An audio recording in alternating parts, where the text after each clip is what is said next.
Hey guys, you are seeing the very first time Ruby was introduced to a remote collar with me. According to her family, they tried to use a remote collar on her in the past and she would just flatten out and pancake on the floor if the collar was even on her.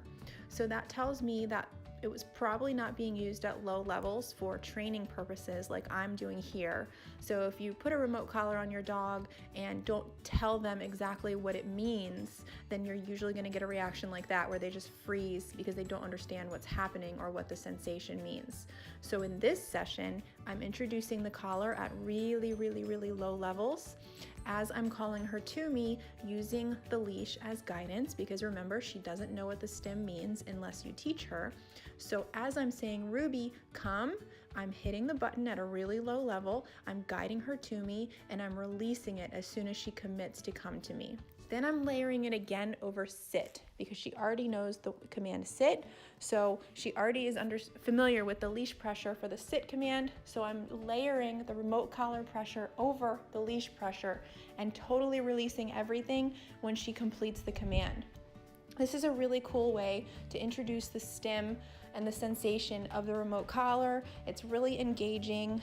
It's outside. Usually I would like to use food with this, but Ruby is very distracted outside. She doesn't take food. She'll take it inside, but not usually outside. So what I'm doing is I'm waiting for her to sort of be distracted by something and be facing away from me, whether that be sniffing grass or interested in a bird or a person walking down the street.